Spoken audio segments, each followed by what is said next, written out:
como el sol. Tú que pintas de esperanza y de color mi corazón. Viniste como lluvia, trayéndome frescura. Mi tierra seca floreció. Y el peso de mi angustia quitaste con ternura. Y ahora bailo en tu perdón. Vida nueva, cambiaste mi tristeza por tu fiesta. Ahora no me ahogan más las penas. Tú me llenas, me diste luz, me diste plenitud. Tú, mi ritmo y el compás de mi canción.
Seca floreció, y el peso de mi angustia quitaste con ternura. Y ahora bailo en tu perdón.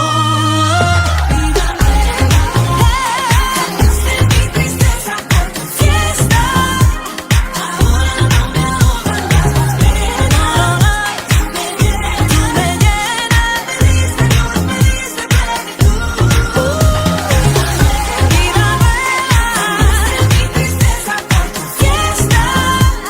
Ahora no me ahogan más, no más. Tú me llenas, me diste luz, me diste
Muy buenas noches.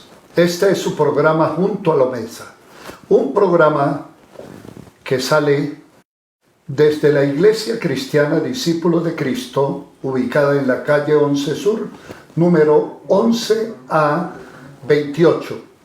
Quiero invitarlos a que estén todos atentos porque vamos a continuar con el estudio bíblico de la primera carta del apóstol Pablo a los Corintios. Antes de orar, quiero en esta noche presentar a mi invitado, que es el hermano Miguel Avendaño.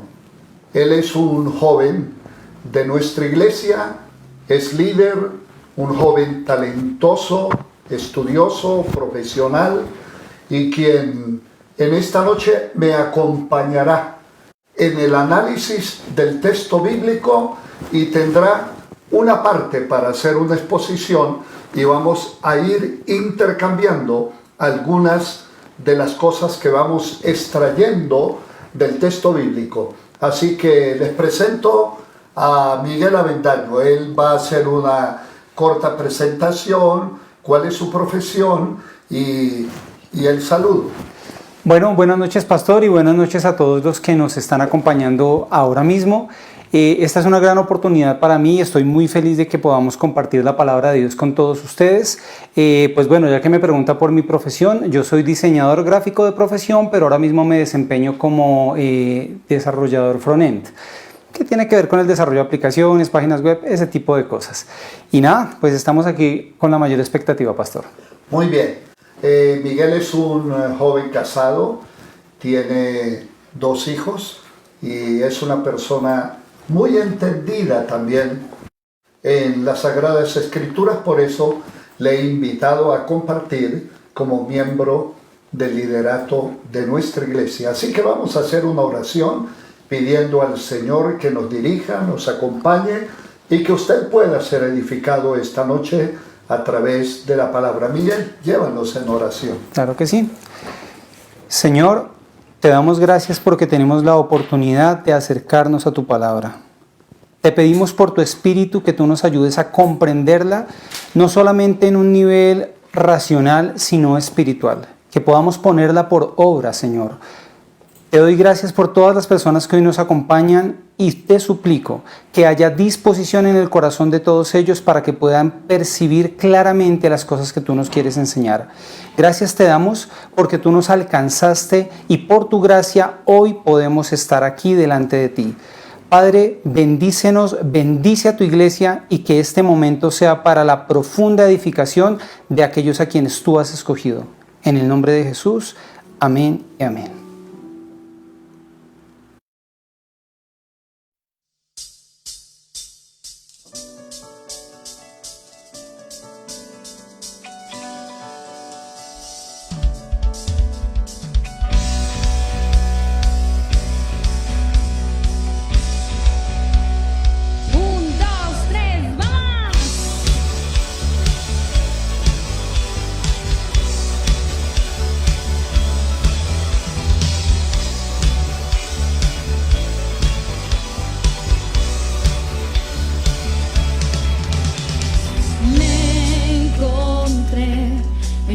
Oscuridad sin ti, hasta que encontré una luz. Fue tu luz, oh Jesús. En la cruz, en ella encontré a Jesús. Me diste tu vida y yo volví a nacer. Y ahora yo te cantaré.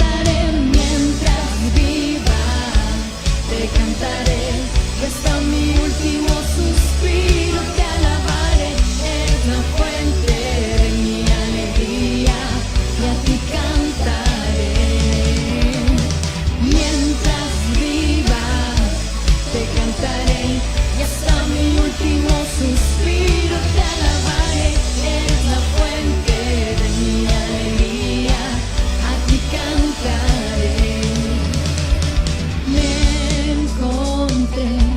En la oscuridad sin ti, hasta que encontré una luz. Fue tu luz, oh Jesús.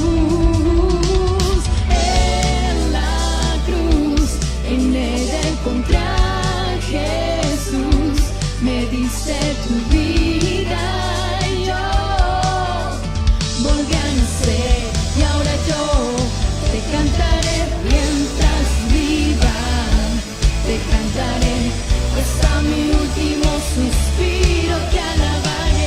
Eres la fuente de mi alegría y a ti cantaré. Mientras viva, te cantaré y hasta mi último suspiro te alabaré. Eres la fuente de mi alegría y a ti cantaré. Gracias por salvarnos, Jesús. Oh, oh, oh. Gracias, gracias Jesús.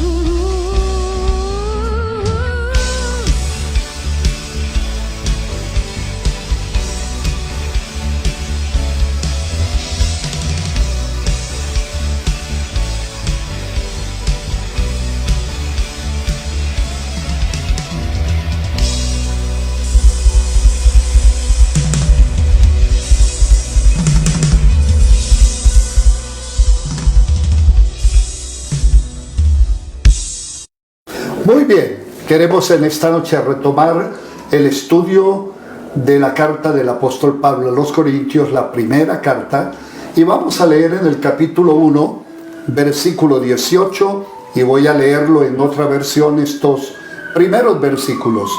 Porque la palabra de la cruz es locura a los que se pierden, pero a los que se salvan, esto es a nosotros, es poder de Dios. Pues está escrito: destruiré la sabiduría de los sabios, desecharé el entendimiento de los entendidos. ¿Dónde está el sabio? ¿Dónde está el escriba? ¿Dónde está el disputador de este siglo? ¿No ha enloquecido Dios la sabiduría del mundo? Pues ya que en la sabiduría de Dios el mundo no conoció a Dios mediante la sabiduría, agradó a Dios salvar a los creyentes por la locura de la predicación. Porque los judíos piden señales y los griegos buscan sabiduría. Pero nosotros predicamos a Cristo crucificado, para los judíos ciertamente tropezadero y para los gentiles locura. Pero yo quiero leer estos mismos versículos en la versión de la Biblia Dios habla hoy, que es un lenguaje un poco más actual y nos aclara algunos conceptos, ya que la versión Reina Valera es más clásica. El mensaje de la muerte de Cristo en la cruz parece una tontería a los que van a la perdición, pero este mensaje es poder de Dios para los que vamos a la salvación. Como dice la Escritura: haré que los sabios pierdan su sabiduría y que desaparezca la inteligencia de los inteligentes. ¿En qué paró el sabio y el maestro y el que sabe discutir sobre cosas de este mundo? Dios ha convertido en tontería la sabiduría de este mundo, puesto que el mundo no usó la sabiduría para conocer a Dios, donde Él ha mostrado sabiduría. Dispuso pues Dios en su bondad salvar por medio de su mensaje a los que tienen fe, aunque este mensaje parezca una tontería.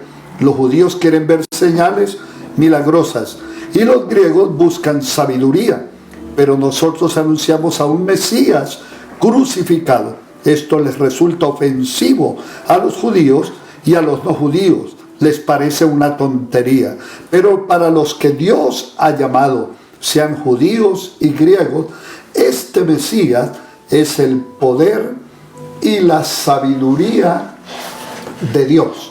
Quiero recordarles que en nuestro acercamiento anterior a este texto nos dimos cuenta que la carta a los Corintios es escrita a una iglesia que nace en una comunidad pagana y que el apóstol Pablo los elogia por las virtudes que ellos tenían todos los dones espirituales. Lo que quiere decir es que era una iglesia carismática y que habían abrazado el mensaje del Evangelio con mucha prontitud y con alegría. Sin embargo, les recuerdo que dijimos que Pablo, además de escribir esta carta para edificar la iglesia, la escribe para corregir algunos males, pecados y desviaciones doctrinales que ellos tenían. Es por eso que él les habla en contra del pecado, de la división que existía en la iglesia, de cómo ellos se habían ido por el partidismo y preferían a un líder sobre otro. Y Pablo les dice: ¿está acaso dividido Cristo? ¿Murió acaso Pablo o Pedro por ustedes? ¿O fuisteis bautizados en su nombre? Y ahora en el texto que acabamos de leer cambia drásticamente la temática. ¿Por qué? Porque, como decía anteriormente, ellos se estaban enfocando en los líderes. Y lo que pretende el apóstol es que ellos se enfoquen en Cristo y en el mensaje, en el contenido del mensaje. En otras palabras, que no se desvíen de la predicación del Evangelio. Pero rápidamente yo quiero decirles que el Evangelio o la buena noticia de parte de Dios ha tenido una evolución. Porque ustedes se acuerdan que en el comienzo de la predicación, quien inició el llamado fue un profeta llamado Juan el Bautista.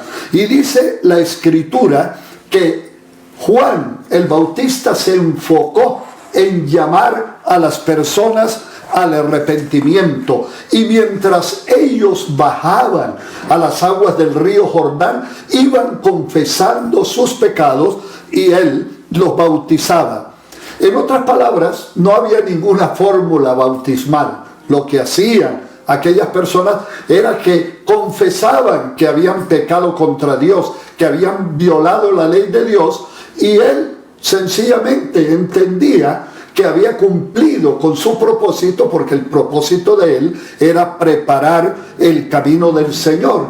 Pero luego Marcos nos cuenta en el capítulo 1, versículos 14 y 15 de su evangelio, y él dice: después de que Juan el Bautista fue encarcelado, Jesús vino por toda Galilea, predicando y diciendo: el tiempo se ha cumplido, el reino de Dios se ha acercado, arrepentíos y creed al evangelio. Ya estas fueron palabras de Jesús, que tenía 4 énfasis. El reino de Dios se ha acercado, arrepentíos y creed en el evangelio. En otras palabras, eso constituyó el inicio de la predicación. Luego, en el evangelio de Mateo, lo que yo llamo la primera comisión, en el capítulo 10 de Mateo, Jesús les dice: vayan a las ovejas perdidas de la casa de Israel, sanad enfermos, limpiad leprosos, echad fuera demonios, de gracia recibisteis, dad de gracia. Ese mensaje estaba circunscrito a la región de Palestina, en otras palabras, únicamente a los judíos, porque él les dijo: por camino de gentiles no vayáis, y en casa de samaritanos no entréis, pero id a las ovejas perdidas de la casa de Israel. Lo que se añade al primer énfasis es que el Señor, además de decirles que anunciaran el reino de Dios, les dijo: vayan y sanen a los enfermos, echen fuera los demonios. En otras palabras, háganle bien a la gente. Ahora, es interesante que la gran comisión o la predicación del evangelio va evolucionando, y en el capítulo 16, versículo 15 del evangelio de Marcos, Jesús les dice: id por todo el mundo y predicar el evangelio. El que creyere y fuere bautizado será salvo, mas el que no creyere será condenado. En Mateo capítulo 28, versículos 19 y 20, Jesús enfoca la gran comisión en el proceso pedagógico, cuando él dice: id y haced discípulos a todas las naciones, enseñándoles que guarden todas las cosas, y bautícenlos en el nombre del Padre, del Hijo y del Espíritu Santo. Nótese que ya en este desarrollo de la gran comisión, el bautismo cristiano ya tiene una fórmula específica. Jesús manda que se predique, manda que se enseñe lo mismo que enseñó a los discípulos, y que bauticen a las personas en el nombre del Padre, del Hijo y del Espíritu Santo. Ahora bien, ¿qué predicaban los primeros apóstoles? Porque la gran comisión se extiende ya a aquellas personas que habían caminado con Jesús y que ahora son los encargados de predicar la buena noticia al mundo entero. Es bien interesante que en este mismo libro de Primera de Corintios, en el capítulo 15, dice de la siguiente manera: ahora, hermanos, quiero que se acuerden del evangelio que les he predicado. Este es el evangelio que ustedes aceptaron y en el cual están firmes. También por medio de este evangelio se salvarán, si mantienen firmes la fe en él, tal como yo les anuncié. De lo contrario, han creído en vano. En primer lugar, les he enseñado lo mismo que a mí me enseñaron, que recibimos del Señor, a saber, primero, que Cristo murió por nuestros pecados. Segundo, que fue resucitado y que resucitó al tercer día. Y según las escrituras o la tradición, se apareció a Cefas, luego a los 12, y después se apareció a más de 500 hermanos estando juntos. Fíjense ustedes cómo es de sencilla la predicación de los primeros apóstoles y discípulos del Señor, porque ellos hablaban básicamente de tres cosas: que Cristo había muerto en la cruz del Calvario por los pecados de toda la humanidad, que Cristo fue sepultado, en otras palabras, que Cristo realmente murió, que hay testigos de su sepultura, porque había una corriente gnóstica posteriormente que estaban diciendo que realmente Cristo no murió, que de pronto Jesús lo que fue escondido y luego la gente contó que había resucitado. Así que Pablo se está enfrentando a una de las verdades más trascendentales del Evangelio, diciendo que evidentemente Cristo murió en la cruz por nuestros pecados, fue sepultado y que resucitó al tercer día. Es más, en este capítulo 15 de Primera de Corintios, dice Pablo que si Cristo no hubiera resucitado, nosotros, los seguidores de Cristo, seríamos la gente más digna de conmiseración o de lástima, que estaríamos perdidos, que habíamos creído en vano y que realmente la historia y la muerte de Cristo era un completo fraude. Pero Pablo dice que Cristo se apareció a Pedro, se apareció a los 12, se apareció a las mujeres, pero se apareció a 500 personas estando reunidas en el mismo lugar que fue el monte de la transfiguración. Ahora bien, por eso les hago este recuento, porque Pablo, como yo les dije, cambia drásticamente el tema de su predicación porque quiere enfocarlos en Cristo. Y él dice, el mensaje de la muerte de Cristo en la cruz parece una tontería a los que se pierden, pero es poder de Dios para los que vamos a la salvación. En otras palabras, Pablo les está diciendo a los cristianos que en el desarrollo de la iglesia, la predicación y lo que enseñamos, el contenido de la predicación es clave. Y como yo se lo mencioné, la muerte, sepultura y resurrección de Cristo. Ese mensaje se convirtió en una tontería para aquellos que estaban escuchando el mensaje. Habían dos comunidades o dos destinatarios, que eran los griegos y los judíos. Y para los griegos, que ustedes saben, ellos eran una sociedad politeísta, creían en muchos dioses, se inventaron los dioses del Olimpo, algunos que eran mitad hombre y mitad dios, y hablaban de los superpoderes que tenían estos dioses sobre los seres humanos, y básicamente eran seres inmortales y que de alguna manera ellos los veneraban. Así que cuando se habla de que Cristo es el Mesías, que Cristo es el Hijo de Dios, a ellos no les cabe en la cabeza cómo el Mesías, cómo un Dios hecho hombre muere en una cruz.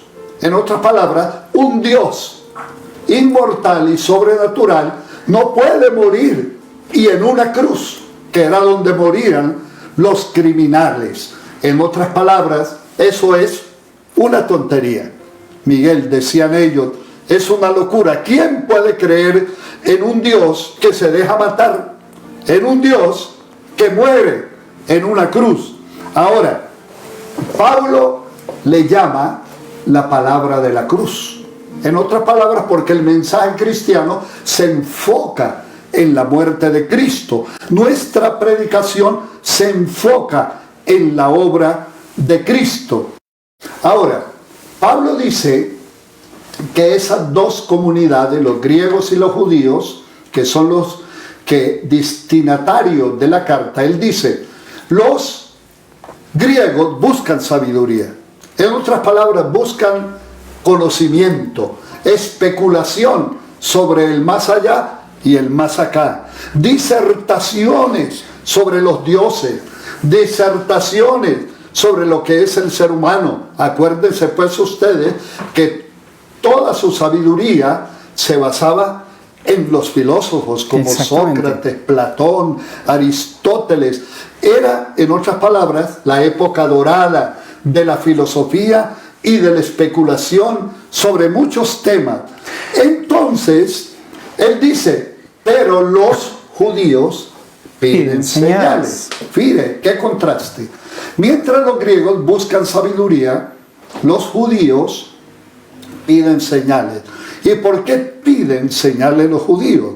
Porque los judíos vienen de una tradición histórica donde ellos vieron muchos milagros. Ajá, exactamente. Vieron abrir el Mar Rojo, vieron los milagros en el desierto, vieron cómo Dios les dio pan donde no había supermercado, cómo Dios hizo brotar agua de la roca, cómo Dios permitió que por 40 años ellos tuvieran el sustento, que sus pies no se hincharan. En otras palabras, vieron la protección de Dios. Imagínense que los judíos vieron en el desierto, durante el caluroso desierto y los rayos del sol, una nube que los cubría como una sombrilla. Y en el desierto por la noche, cuando la temperatura baja bajo cero, dice que una columna de fuego les calentaba. Entonces ellos se acostumbraron a ver señales. Es más, antes de que Cristo muriera, le decían a Jesús, ya yendo a la cruz, ¿por qué no hace un milagro? ¿Por qué no nos hace una señal para que creamos en ti? Y Jesús dijo, a esta generación maligna y perversa no le será dada sino la señal del profeta Jonás. En otras palabras, la señal de que la muerte y resurrección. Cristo iba a morir 3 días bajo el corazón de la tierra y se iba a levantar de la muerte. Por eso es que también aquí hay un texto que dice que la cruz se convirtió en tropezadero. Tropezadero. Que en otras palabras, la cruz se convirtió en un estorbo. Y los judíos que pedían señales tropezaron en esa roca, porque Cristo es la roca, es la piedra sobre los que ellos tropezaron. Entonces Pablo dice, mire, para la gente que se pierde, la cruz se convierte en un tropezadero. Pero para los llamados, y a mí me encanta, Miguel, esa palabra, los llamados, porque para poder venir a Cristo, para poder ser parte de su reino, necesitamos escuchar el llamado de Dios. Y ese llamado de Dios, tú vas a hablar de eso, sí, porque señor. vas a hablar del Espíritu. ¿Cómo es que el Espíritu nos revela a Cristo?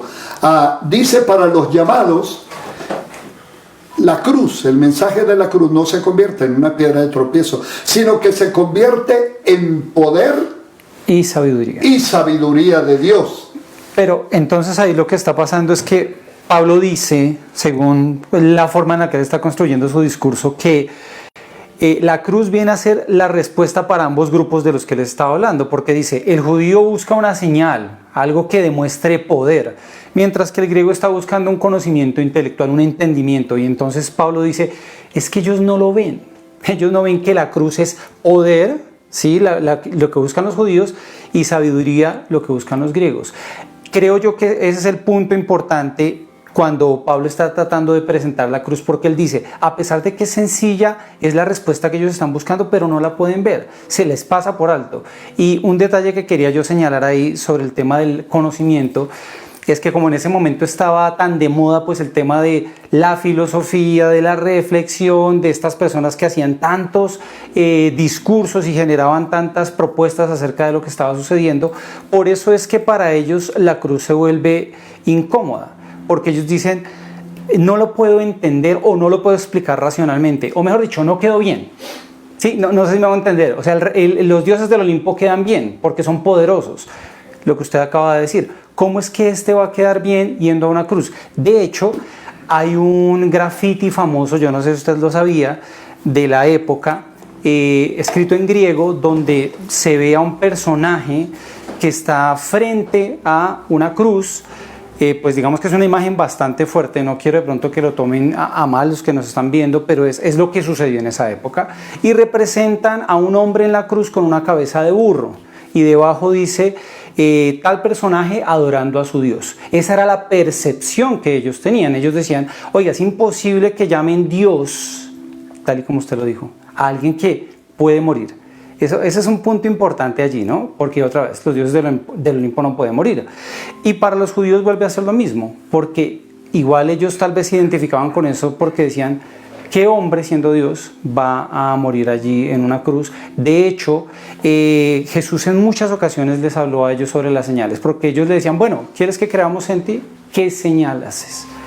Luego Jesús decía, lo que usted acaba de decir, no les será dada ninguna señal. Eso es cierto, pero lo importante aquí es notar que Pablo está tratando de reenfocar, como lo dijo usted al principio, las ideas que ellos tal vez habían dejado que también empezaran a incomodar dentro de la iglesia. Ideas que yo honestamente creo que también están molestando hoy en la iglesia. O sea, sigue siendo lo mismo. Muy bien. La gente todavía está diciendo, ¿dónde está Dios? ¿Dónde está Dios? Por ejemplo, con todo esto de la pandemia. ¿Dónde está el poder de Dios? Que se manifieste, ¿cierto? En las universidades o en las redes sociales que uno puede ver las discusiones, pero si Dios esto, y comienzan a filosofar, ¿no? O sea, entonces tal cosa debería pasar, si Dios esto, entonces lo otro.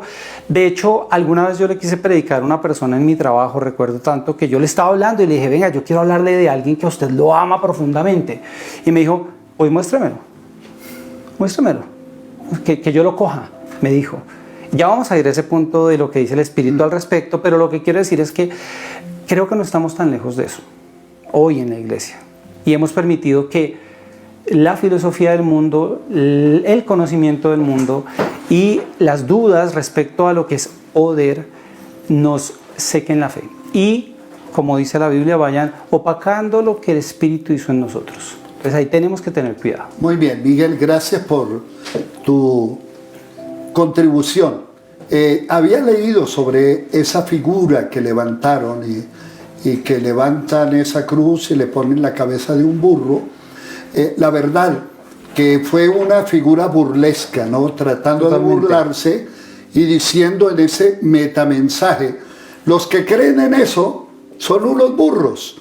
¿Y cuántas veces a nosotros los cristianos nos han tildado de ignorantes? Exactamente. De gente que no tenemos cerebro, sencillamente porque nos atrevemos a creer en aquel que murió por nosotros en la cruz, pero que resucitó. Pero cuando tú mencionas eso, me acordaba que sí, para ellos fue ridículo, ¿no? Como un Dios todopoderoso se deja matar. Pero entonces me acordaba de lo que dice Juan 1:14, el verbo, la palabra, el logos, se hizo carne. En otras palabras, el Dios, el único Dios, se hizo hombre, se hizo como uno de nosotros y se dejó matar. Él dijo, nadie me quita la vida. Exacto. Es que yo la doy. pongo mi vida voluntariamente, y él la añade vuelvo otra a cosa, tomar. para volverla a tomar. En otras palabras, la muerte no fue más poderosa que Cristo. Ni fue algo que le impusieron. No se lo impusieron. Él voluntariamente entregó su vida por nosotros. Ahora, es por eso que en el versículo 30, dice de la siguiente manera, pero Dios mismo los ha unido a ustedes también con Cristo, los ha hecho también de Él, a través de esa sabiduría que se convierte en nuestra justicia, nuestra santificación y nuestra liberación. De esa manera, como dice la Escritura, si alguno quiere enorgullecerse, enorgullezcase en el Señor. Y luego los primeros versículos del capítulo 2, él remata. Y él dice, mire, básicamente, ustedes tienen que enfocarse en ese sencillo mensaje de la cruz. Y luego él les trae a colación cómo llegó él a Corinto. Y es que cuando él llega a Corinto, ¿de a dónde viene? Él viene de Atenas. Y él tuvo la oportunidad de predicar, por decir así, en la tarima, en el púlpito de donde se habían parado los famosos filósofos, llamado el Areópago de Atenas. Y allí él predicó y dio un sermón de lo más excelso, citó a los poetas y bueno, pero dice que la gente que dijo. Sí, después te escucharemos, muy interesante, pero después. Sí, muy interesante lo que dices, pero después te vamos a escuchar. Y otros dijeron que es este palabrero. En otras palabras, él no tuvo éxito como predicador, porque aunque él predicó a Cristo, él quiso satisfacer la curiosidad de los que escuchaban, diciendo, este tipo también sabe, pero no fue eficaz. Entonces él dice, pero hermanos, cuando yo fui a hablarles el designio secreto de Dios, lo hice sin alarde de retórica o de sabiduría. De retórica, esa es la palabra. Esa es la palabra. Yo no me valí de los poetas, ni cité cosas que habían dicho los filósofos. Y estando entre ustedes, no quise saber de otra cosa, sino de Jesucristo. Y más estrictamente de Jesucristo crucificado. Me presenté ante ustedes débil y temblando de miedo. Y cuando les hablé, les prediqué el mensaje. No usé palabras sabias para convencerlos. Al contrario, los convencí haciendo demostración del Espíritu y del poder de Dios, para que la fe de ustedes dependiera del poder de Dios y no de la sabiduría de los hombres. Pues digamos que para mí ese es el punto más importante de este segmento por una razón muy sencilla. Pablo dice, sí, yo tengo conocimientos, pues porque los tiene. En otra parte de la Biblia nos dice, mire, yo estudié con este, estudié con el otro, sé estas cosas, he recibido revelaciones, en fin, él lo que está diciendo es, estoy capacitado. Además, como él había estado en contacto con la cultura griega, como él tenía todo este bagaje cultural, él también podía desenvolverse en, volviendo a la palabra que dijimos hace un momento, bien en la retórica. Pero para aclararlo un poco, digamos que retórica hoy en día no se entiende tan bien, pero retórica es el arte de hablar bien. Sí, el arte de hilar las ideas. Pero incluso los griegos sabían que había gente que era capaz, y eso no es algo que yo me estoy inventando, los griegos lo reconocían, había gente capaz de presentar un argumento falso con tal propiedad que convencía a su auditorio. Entonces, ¿qué está pasando? Que Pablo dice, yo renuncio a hacer todo esto porque me preocupa algo. Y ahí sí quisiera yo hacerle una pregunta, pastor, o sea, ¿cuál es el peligro que Pablo ve al decir, para que su fe no esté fundada en la sabiduría de hombres, sino en el poder de Dios? Es decir, ¿cuál es el problema ahí? ¿Acaso no puede la gente convencerse simplemente por lo que alguien le dice, si es que se lo dice muy bien? O sea, ¿por qué Pablo dice, no, por ahí no es con el poder de Dios? ¿Por qué? Sencillamente porque, como tú lo dijiste, no, yo puedo presentar una mentira, repitiéndola muchas veces y utilizando unas estrategias. Hoy se habla del famoso neuromarketing, donde a través de unas destrezas orales, pero de unas destrezas psicológicas, y hoy más que nunca en el pleno siglo XXI, unas destrezas que tienen que ver con la tecnología, que tienen que ver con las luces, que tienen que ver con los sonidos y con los olores, podemos atraer a las multitudes porque producen no solamente un efecto mental, sino un efecto emocional.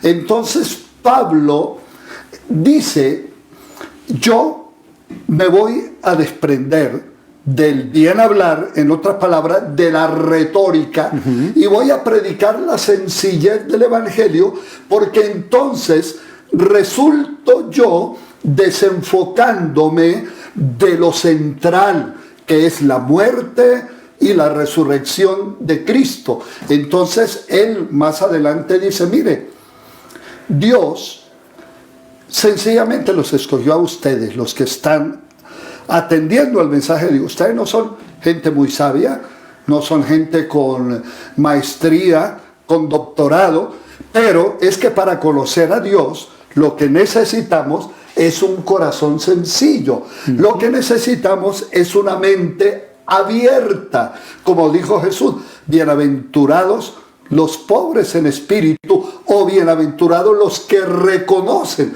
su necesidad espiritual. En otras palabras, el Señor lo que está diciendo es que el ser humano, entre comillas, creyéndose tan sabio, no puede conocer a Dios a través de esa sabiduría humana, pero que hay otra sabiduría, que es la sabiduría de Dios, de lo cual tú vas a hablar ahora. Entonces, en ese sentido, dice la versión Reina Valera que Dios hizo a Cristo sabiduría, justicia, redención y santificación. En otras palabras, ¿qué era lo que predicaba Pablo? Pablo predicaba a Cristo. Y yo termino con mi segmento para escuchar una canción y luego entras tú y discutimos esa otra parte que es muy interesante. ¿Qué se predica hoy? Y yo quiero decirle, hoy se predica psicología. Muchos hablan de la psicologización del Evangelio. Algunos predican mensajes de autoayuda, de empoderamiento, de prosperidad, de éxito, de sueños, que es una palabra hoy muy común. Sueña y ganarás al mundo. Lo que tú necesitas, le dice a la gente, es tener un sueño. Sí, de hecho, pastor, una vez escuché una definición bien trastocada de pecado de alguien que dice, pues, estar hablando cosas de Dios, y dice, el pecado es lo que te impide a ti alcanzar tu máximo potencial. Si ves cómo retuercen las cosas, ya ni siquiera interesa mi relación con Dios, ya no interesa la vida eterna, no interesa que estamos frente a un Dios santo, sino que todo se vuelve el hombre, porque es, el pecado es un problema porque no te deja alcanzar tu máximo potencial. Sí, entonces habla del pecado, te trae ruina, te trae tristeza, pero no dice lo importante, el pecado te separa de Dios. Y a eso fue lo que vino Cristo, a ayudarnos a restablecer nuestra relación con Dios. En otras palabras, hoy se predica éxito, sueños, multiniveles, siembras, decretos, y casi que convierten a la gente en un Dios. Sencillamente usted decrete tal cosa, y le acontecerá. Y es más, a veces nos encontramos frente a la predicación de ese pseudo evangelio, de ese evangelio falso, nosotros como dioses, dándole órdenes a Dios, tienes que darme tal cosa, tienes que hacer esto, y decreto que se va a cumplir. Y hay personas que han entrado en unos fiascos terribles, porque después de que decretan, después de que ordenan, el enfermo se les muere. Claro. Lo que quiere decir que nosotros no tenemos poder más allá de lo que Dios permite. En ese sentido, entonces, hoy también hay un asunto muy complicado, que es el culto a la personalidad. Y una persona espectacular, que habla bonito, que sabe cautivar a las masas, lo vemos ya como una estrella. Y los cantantes ya persiguen, son los Grammy, los premios, y me parece que se está muy lejos de lo que Pablo dijo. Hermanos, yo llegué ante ustedes, no llegué con luces, no llegué con cantantes famosos, no llegué con un discurso para cautivar a la gente.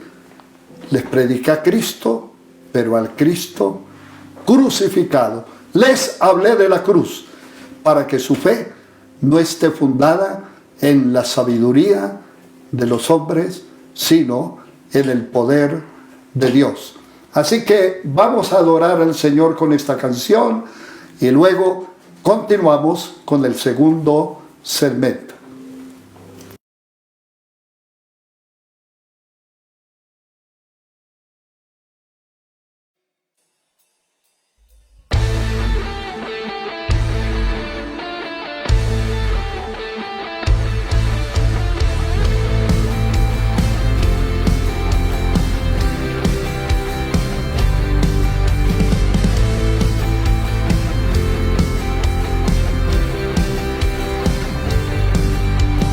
Salvo soy, mi alegría es tanto amor. Hoy te canto porque tú me hiciste libre en una cruz. Exaltaré, día y noche adoraré, porque hoy libre soy en ti. Eres todo mi vivir. Las cadenas fueron rotas, en su nombre me he vencido. Libre soy, libre soy.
Qué bella canción. Vamos a continuar con el segundo segmento. Les presenté al comienzo a mi invitado, Miguel Avendaño. Él es un líder de nuestra iglesia, estudiante de nuestro seminario y un joven entendido en la interpretación de la palabra de Dios. En este segundo segmento seguiremos con el estudio de la primera carta a los Corintios, capítulo 2, del verso 5 al verso 16. Y básicamente Miguel nos va a explicar cómo obra el Espíritu Santo en ese proyecto de la salvación. Cómo es que aquí aparecen tres palabras que son muy interesantes. La palabra sabiduría, pero también aparece sabiduría en misterio, pero aparece también la palabra revelación. Es un texto riquísimo, muy bello, de un contenido teológico exquisito, pero además de eso hay que saberlo interpretar. Así que Miguel, te escuchamos. Claro que sí, pastor. Bueno, antes que nada me gustaría que hiciéramos una lectura de estos textos, Muy bien, de estos versículos, para que nos familiaricemos con lo que está diciendo Pablo.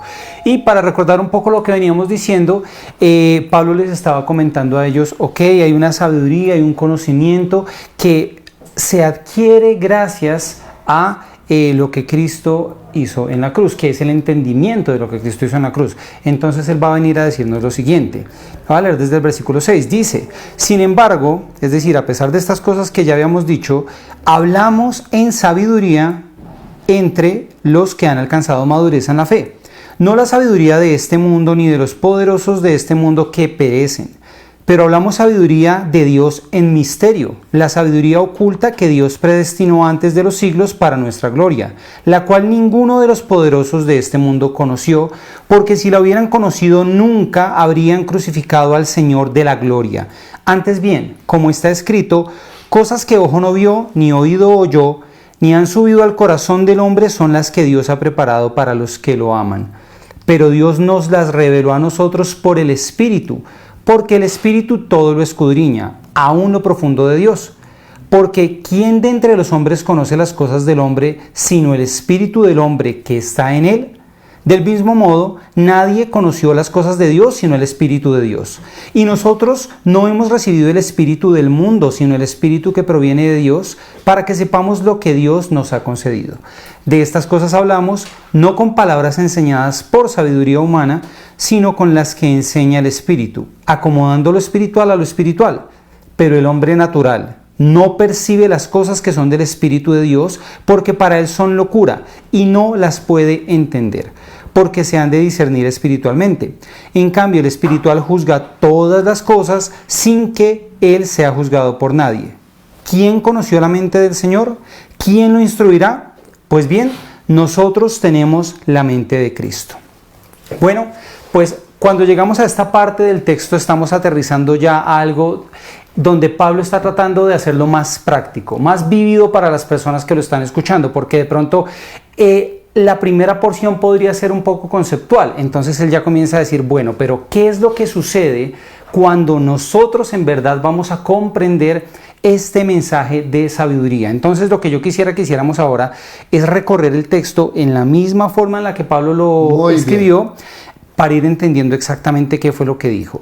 En el versículo 6, él dice, hablamos sabiduría entre los que han alcanzado madurez, no la sabiduría de este mundo ni de los poderosos que perecen. Esa es una primera parte muy importante, porque lo que nos está diciendo es, una vez que nosotros hemos venido a Dios, una vez que por su Espíritu hemos sido atraídos a Él, empezamos a desarrollar una sabiduría, un conocimiento, un entendimiento, pero Pablo aquí tiene que ser muy enfático en decirles, cuidado, yo no estoy hablando del entendimiento de lo que los griegos en ese momento proclamaban, porque ellos decían, hemos entendido todo. De hecho, para ese momento ya tenía unos años ciertas corrientes, una de ellas bastante famosa, que era el escepticismo. El escepticismo no es una palabra como uno simplemente lo dice hoy en día, como no, es que yo soy un poco escéptico. No, era una corriente de pensamiento, la corriente de pensamiento de no creer en nada. De yo no creo. O sea, yo creo que no creo. Y Pablo les está diciendo, no, nosotros hemos alcanzado un conocimiento cierto. Pero entonces él dice, eso es para los que hemos alcanzado cierta madurez. No la sabiduría del mundo ni de los poderosos de este mundo que perecen. Podemos recordarlo cuando Jesús está hablando frente a todas estas personas, las autoridades romanas, cuando Él les está hablando, a ellos no les interesa porque ellos también están totalmente impregnados de esa cultura filosófica. Entonces aquí Pablo lo que nos está diciendo es, no hablo de conocimiento humano, hablo de un conocimiento distinto. Entonces ahí Pablo va a ir un poco más profundo, porque él va a decir, bueno, ¿y de qué conocimiento estoy hablando? Versículo 7 nos dice, hablamos sabiduría de Dios en misterio. ¿Y qué es eso? Sabiduría en misterio. Bueno, pues la situación ahí es bien interesante porque cuando Pablo nos va a decir esas dos palabras, primero cuando él dice sabiduría, él quiere referirse a lo que ya nos había dicho antes. Él está diciendo es la obra de Jesús en la cruz. Eso es lo que es sabio de Dios. Tengamos en cuenta que como él está llevando este contexto de la conversación a través de la carta al punto de los judíos buscan poder y los no judíos buscan sabiduría, entonces él dice, pues aquí está la sabiduría, la que ellos se perdieron. Pero entonces le va a agregar algo, él le dice, pero es en misterio. ¿Qué quiere decir? Lo que Pablo está diciendo no es un conocimiento cualquiera que yo puedo adquirir por la mucha revisión de documentos, no, es algo que viene de Dios y cuando dice que es misterioso quiere decir que no se nos había revelado, que no lo habíamos conocido porque a Dios todavía no le había placido revelarse de esa manera. Todos aquí entendemos, o espero que así sea, que la máxima revelación de Dios es Jesús. Muy bien. De hecho, le dijeron, muéstranos al Padre. Y él dijo, pues si me vieron, ya vieron al Padre. Ya lo conocen porque me conocen a mí. Entonces lo que él está diciendo, Pablo, es, eso que antes era inaccesible y misterioso, se volvió accesible en Jesucristo. Él es la plenitud de Dios. Listo, pero después de eso nos dice que esa sabiduría que había sido oculta durante muchos siglos se ocultó y luego se reveló para nuestra gloria. Pero cuando hablamos de gloria no nos referimos a exaltación humana, no nos referimos a que todos nos van a reconocer, sino que está hablando la gloria que compartimos con Cristo, la gloria de su resurrección, la gloria del conocimiento de Dios, la gloria de estar con el Padre. Que en ese sentido también Pablo está apuntando a lo que los judíos estaban esperando. ¿Qué gloria estaban buscando ellos? Estaban buscando un Mesías políticamente poderoso, fuerte, gallardo, con un aspecto... Exactamente.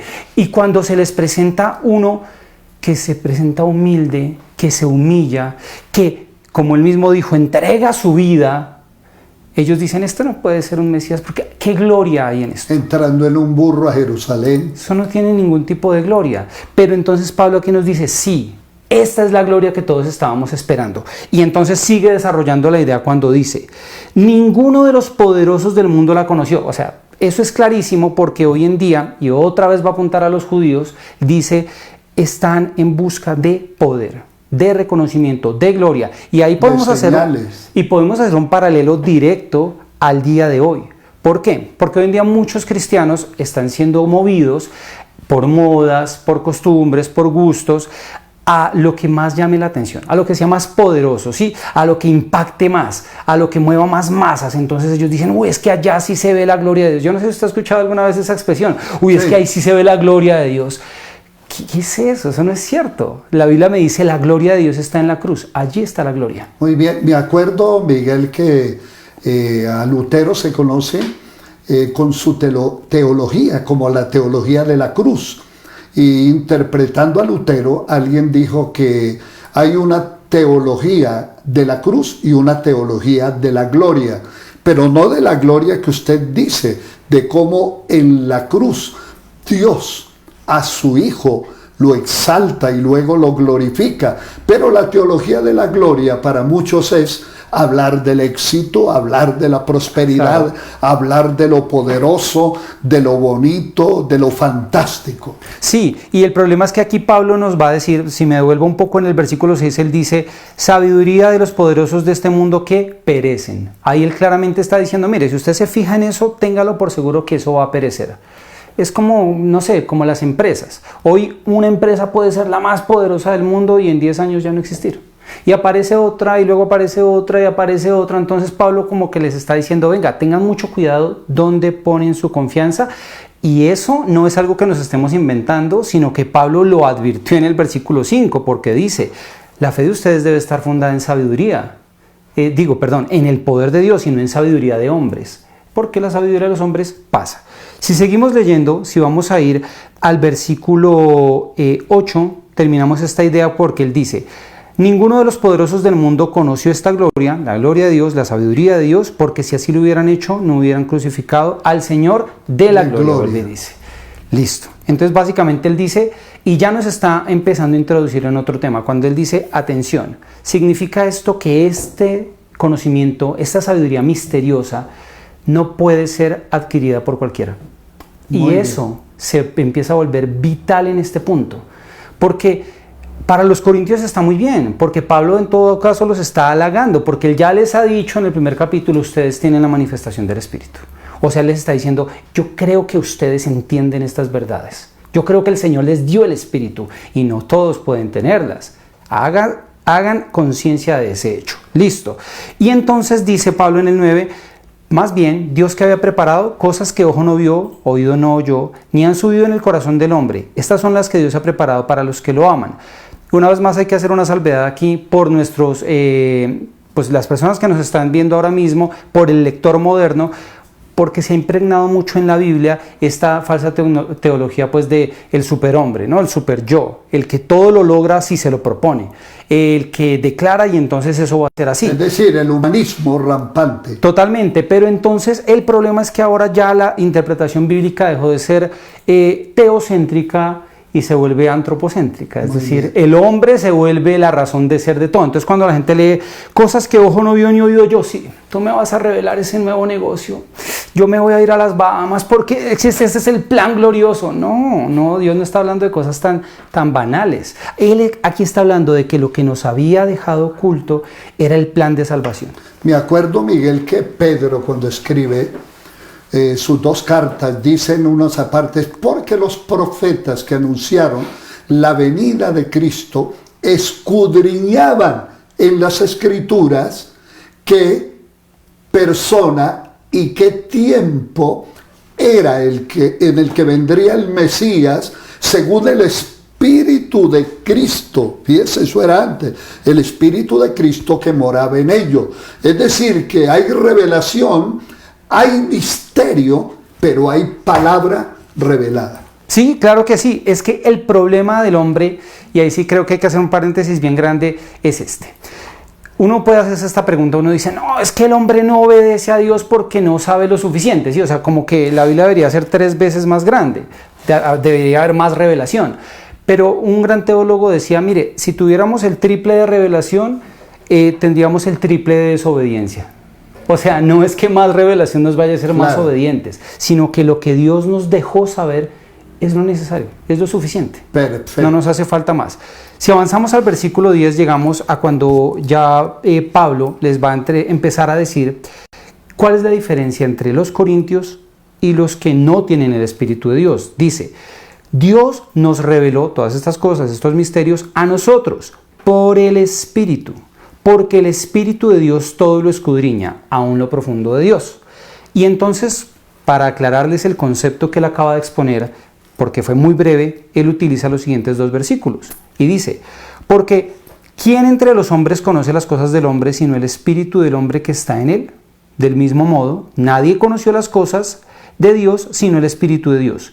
Y nosotros no hemos recibido el Espíritu del mundo sino el Espíritu que proviene de Dios, para que sepamos lo que Dios nos ha concedido. Lo que él está tratando de decir ahí es, miren, aquí viene la parte más fuerte, más interesante, porque él dice, listo, yo les hablé de un misterio, yo les hablé de algo que no se puede adquirir por los sentidos humanos, que los poderosos de este mundo no podían entender, pero a nosotros, por el Espíritu, nos fue revelado. Y él explica, miren, yo no sé lo que está pensando cada uno de los que nos está viendo por Facebook. Yo no sé qué está pensando el pastor exactamente. Y nadie puede saber lo que yo estoy pensando. Solo yo lo sé.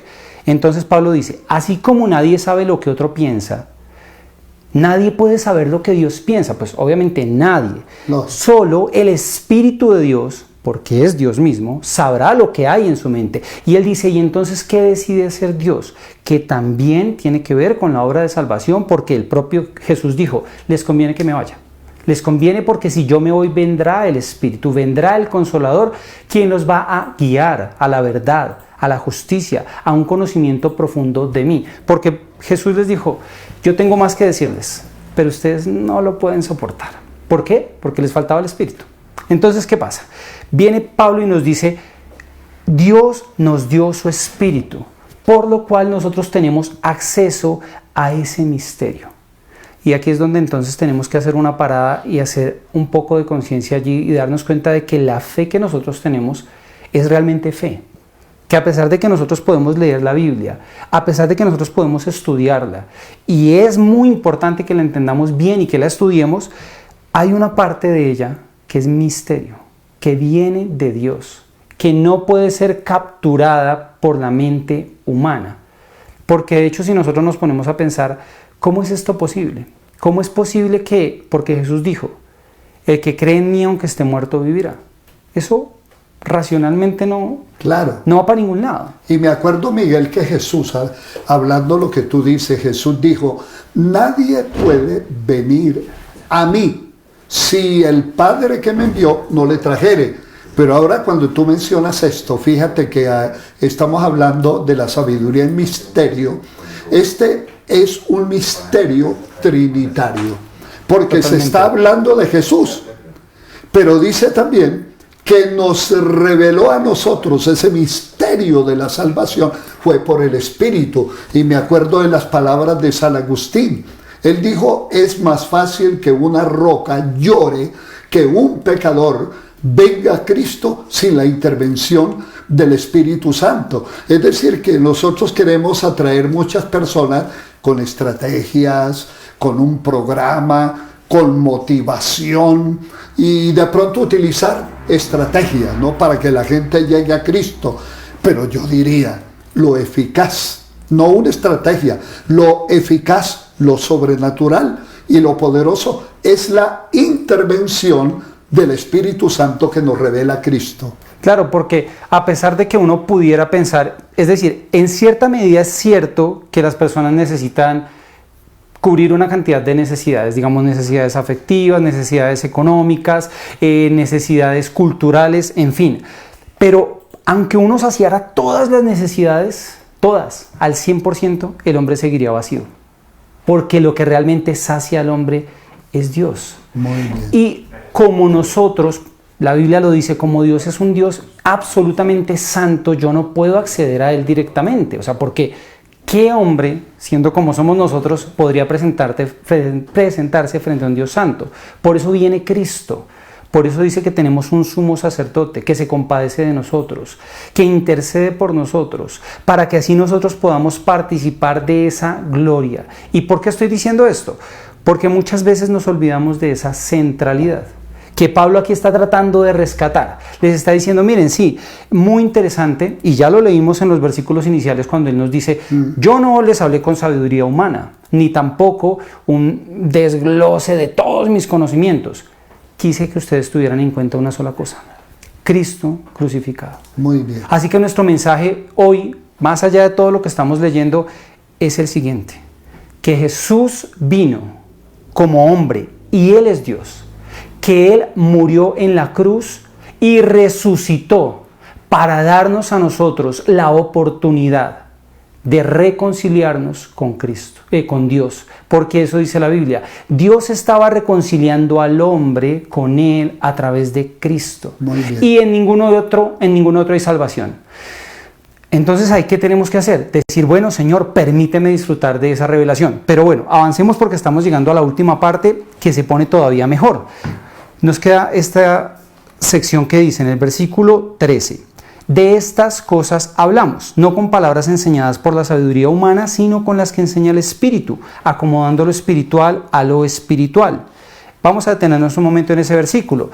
Cuando dice de estas cosas hablamos, eso es clave. Eso es una clave para nosotros. Porque entonces Pablo básicamente lo que les está diciendo es, Había un misterio, nos es revelado, es el misterio de la cruz, por el Espíritu lo comprendemos y a eso no hay que agregarle, no hay que cambiarle. Eso es lo que hablamos. ¿Qué es lo que usted acaba de decir? Muchas veces las personas le dicen a uno, ay no, pero es que yo cómo le predico a tal persona, no, más bien voy a hacer tal evento, tal cosa, voy a hacer que se sientan atraídos y cuando estén en eso entonces ya les boto el mensaje y muchas veces eso no pasa. Nos quedamos en el mero acto de suplir una necesidad inmediata, una necesidad sensual. Cuando digo sensual me refiero a los sentidos, que pertenece a los sentidos. De hecho eso pasó y está registrado en la Biblia. Dice la Biblia que había muchas personas siguiendo a Jesús. Todos dirían, wow, están interesadísimos en Jesús. Luego les dan comida, ¿sí? Cuando se hace la multiplicación de los panes y los peces. Jesús va a cruzar el mar con sus discípulos, el mar de Galilea, y estas mismas personas llegan a buscar a Jesús, porque ya no lo encontraron. Le hacen una pregunta, Jesús, ¿cuándo llegaste? Y uno podría suponer que ellos estaban muy interesados en seguir enriqueciéndose espiritualmente, pero Jesús les va a decir, ustedes me están buscando porque comieron. Es decir, que Jesús entendía que había una doble intención en esa pregunta. Cuando ellos dicen, ¿a qué horas llegaste, Señor? Tal vez ellos estaban preguntando, ¿será que se nos pasó la hora de la repartida de la comida de hoy? ¿Será que ya se acabó el concierto? ¿Ya se fue la estrella que venía hoy? ¿Sí me entiendes? Es decir, ellos estaban en busca de un evento, de algo que los mantuviera emocionados. Y ahí es cuando Jesús dice, no, yo soy verdadera comida, yo soy verdadera bebida. Si nosotros no predicamos eso hoy, pues no sé qué estamos predicando. Pablo lo dice, esto es lo que hablamos. Y terminamos ya con el versículo 14, 15 y 16 diciendo esto. Pero el hombre natural no percibe las cosas que son del Espíritu, porque para él son locura, no las puede entender, porque se han de discernir espiritualmente. En cambio el espiritual juzga todas las cosas sin que él sea juzgado por nadie. ¿Quién conoció la mente del Señor?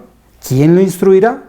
Pues bien, nosotros tenemos la mente de Cristo. Y entonces Pablo va a darle una puntada final a este concepto cuando dice, pero miren, el hombre natural, el hombre que no ha nacido de nuevo, el hombre que no viene del Espíritu, jamás va a entender estas cosas. Jamás. Porque deben ser discernidas a través del Espíritu. De hecho, cuando Nicodemo va y le pregunta al Señor Jesús, ¿qué es lo que él debe hacer? Le dice, no, es muy sencillo, debes nacer de nuevo. Yo creo que Jesús quería obviamente ponerlo ahí en una situación difícil, ponerlo a reflexionar.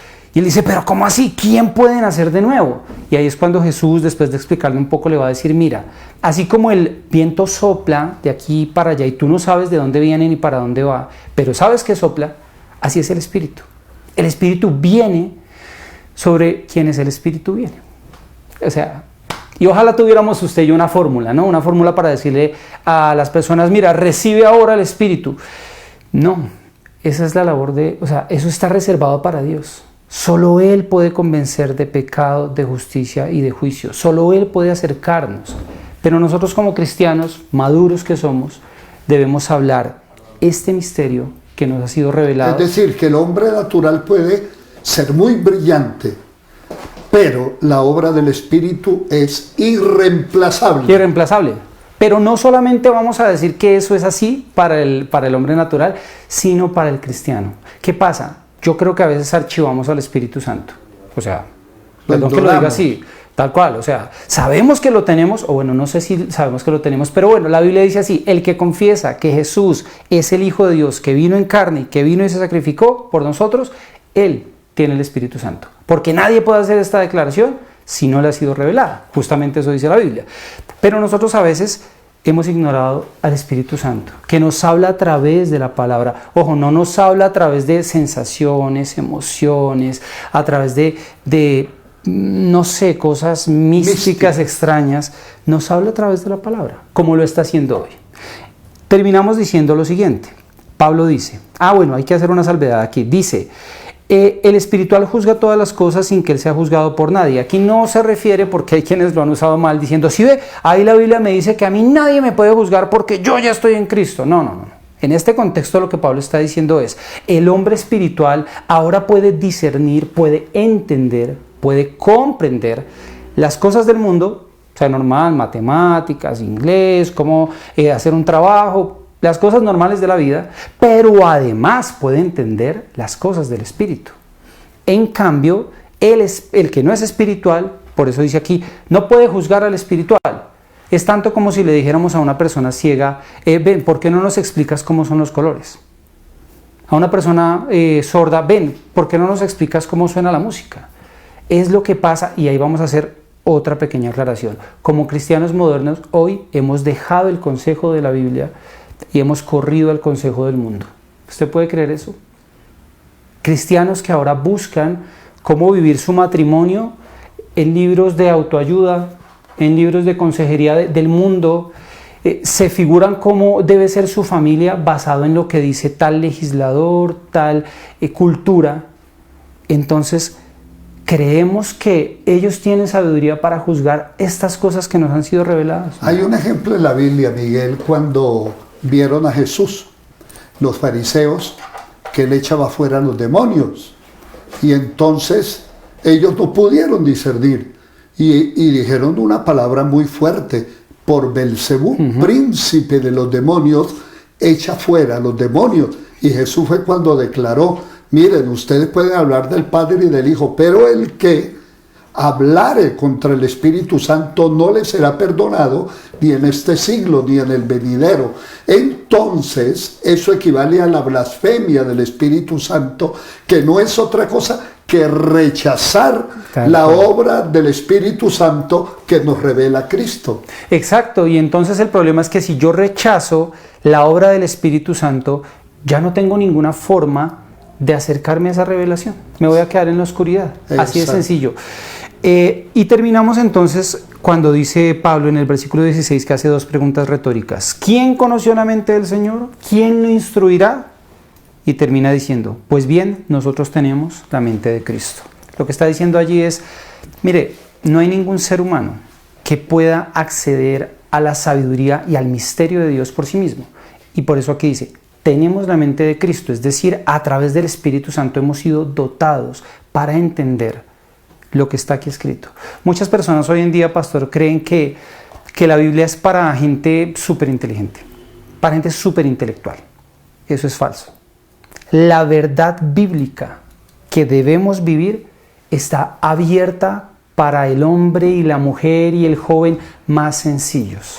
De hecho, una vez se acercaron a Jesús, tengo por aquí la cita, permítanme un momento, y le preguntaron así, esto está en Juan 6, 28, 29, le dicen a Jesús los judíos, bueno, ¿qué es lo que nosotros debemos hacer para poner en práctica las obras de Dios? Y Jesús les respondió, esta es la obra de Dios, que crean en el que Él ha enviado. Crean en Jesús. En Jesús, punto. Ahí no nos está pidiendo que nosotros entendamos que si los ángeles esto, que si el Apocalipsis mañana, que si Dios decidió, no, o sea, nos enredamos ¿para qué? Jesús dijo, entiendan esto, vine a morir para que ustedes puedan estar en paz con Dios. Miguel, si yo tengo la mente de Cristo, me blinda contra la tentación, o ya no voy a tener malos pensamientos. No, para nada. No, eso sí sería, Dios mío, estar apuntando muy fuera de lo que la Biblia nos dice. El mismo Pablo va a decirnos, dice, yo he orado al Señor, yo le he dicho, ayúdame porque tengo esta gran debilidad. No sabemos cuál debilidad fuera, pero lo importante es que él le dice, Señor, quítamela porque es que ser débil es terrible. Y Dios le va a decir no. Y le va a enseñar, le dice, mira, es que mi poder se perfecciona en la debilidad. La Biblia me enseña esto, de hecho el Salmo 119 nos lo dice, y esta cita de pronto va a ser un poco fuerte para los que no lo hayan escuchado. El salmista escribe, fue bueno que me hicieras sufrir, porque así aprendí tus mandamientos. Lamentablemente en este mundo en el que nosotros nos movemos, donde hay pecado, que como todos sabemos no era parte del diseño inicial de Dios para el hombre, pues el sufrimiento, el dolor, las dificultades, la debilidad son cosas que Dios utiliza para acercarnos a Él. Muy bien. Yo le he preguntado, por ejemplo, a un familiar mío, le he dicho, oye, una pregunta, si tú tuvieras todo el dinero del mundo, si tuvieras una salud perfecta, si no tuvieras las preocupaciones que tienes ahora, ¿Tú crees que por tu propia cuenta tú hubieras ido a Dios? Lo pienso un momento y me dice, no, ¿sabes que no? Son estas circunstancias las que me han sensibilizado sobre quién soy y lo mucho que lo necesito a Él. Muy bien. Miguel, muchas gracias. Realmente ha sido una charla muy iluminadora y yo espero que cada uno en esta noche entienda ese misterio que Jesús para todos nosotros es el Salvador, pero también la esperanza de gloria en medio de estos días difíciles. Vamos a orar y yo quiero esta noche decirle a la iglesia que una hermana muy querida, miembro del ministerio de alabanza, partió para estar con el Señor. Estuvo un poco más de un mes allí en cuidado intensivo por COVID. Su familia le ha rodeado, la iglesia también, pero entendemos que frente al misterio de la muerte hay otro misterio más grande, que es el misterio de la vida y de la eternidad. Y por eso Pablo dijo, para mí el vivir es Cristo y el morir es ganancia. Vamos a orar por todas las necesidades, por la familia Reina, para que Dios les consuele a todos. Señor, queremos darte muchas gracias esta noche, porque nos hemos acercado a tu palabra, Señor, con sencillez, pero con el corazón abierto. Pero nos hemos acercado con la ayuda del Espíritu Santo, quien nos revela a Cristo, nos revela la verdad, pero nos revela, como decía Miguel, la gracia para vencer las pruebas. Es por eso que te pedimos que consueles a la familia Reina, mi hermana Ludi, a su esposo, a sus hermanas, a sus hermanos. Igualmente, Señor, a toda su familia extendida y a Benjamín. Cúbrelos, abrázalos con tu amor y a todos los enfermos que están en las clínicas, los que se están recuperando, los que están viviendo una crisis mental y emocional, que esa bendita gracia que se derramó en la cruz, Señor, les alcance a todos. Por eso, Señor, esta noche te pedimos que bendigas nuestra ciudad y nuestro país y que nos eches tu bendición. Muchas gracias a los ingenieros detrás de cámaras que nos han ayudado. Veremos los anuncios y les recordamos que por motivos de prudencia este sábado los jóvenes no tendrán reunión, pero el domingo nos reuniremos a las 8 y a las 10 con los debidos protocolos. Que la gracia de Dios, que la paz de Jesucristo y la comunión del Espíritu Santo sea con todos nosotros. Estos son los anuncios para el mes de junio. El tema del mes, volvamos al primer amor. Si aún no sigues las redes sociales de la iglesia, te invitamos a seguirlas. Nos encuentras como Iglesia Cristiana, Discípulo de Cristo, Ciudad Berna, en Facebook, Instagram y YouTube. Programa tu agenda para este mes. De lunes a sábado, tiempo de oración, de 8:30 a 9:30 de la mañana, iglesia abierta. Los lunes de junio son de altar familiar. El material lo puedes encontrar en nuestras redes sociales, Facebook, Instagram y WhatsApp, o en nuestro sitio web www.icdcberna.com.co. Los jueves son de Junto a la Mesa. Aquí podrás encontrar temas de actualidad, familia, oración y estudio bíblico a las 7 de la noche por Facebook Live. Los sábados nuestros jóvenes tienen su reunión a las 5 de la tarde. Nos encuentras en redes sociales como Jóvenes de Severna.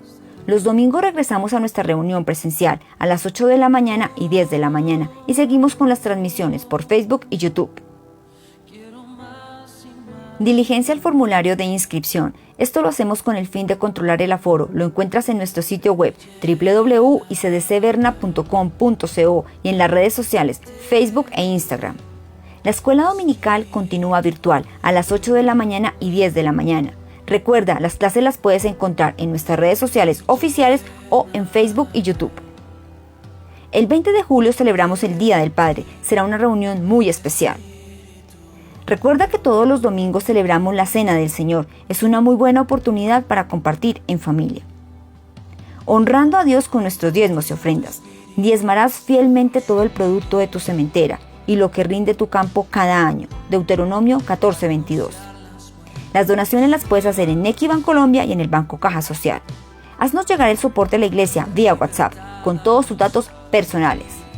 La obra social no se detiene. Trae tus donaciones de mercado a la iglesia o ponte en contacto con nosotros a los números que aparecen en pantalla. Unos dan a manos llenas y reciben más de lo que dan. Otros ni sus deudas pagan y acaban en miseria. Proverbios 11:24. Buscamos músicos. Si sabes tocar alguno de estos instrumentos, bajo, batería, piano, guitarra o sabes cantar, llegó el momento de poner tus dones y talentos al servicio del Señor. Únete al Ministerio de Alabanza ICDC Berna. Solicita el formulario en la cabina de sonido o con nuestros ujieres. También te puedes poner en contacto con nosotros a los números que aparecen en pantalla o a nuestro correo electrónico ministeriodealabanza@icdcberna.com.co. Como buenos administradores de los diferentes dones de Dios, cada uno de ustedes sirva a los demás según lo que haya recibido. 1 de Pedro 4:10. Te esperamos, Iglesia Cristiana, Discípulos de Cristo, Ciudad Berna. Dios te guarde y bendiga, que extienda su amor y te muestre favor. Dios te mire con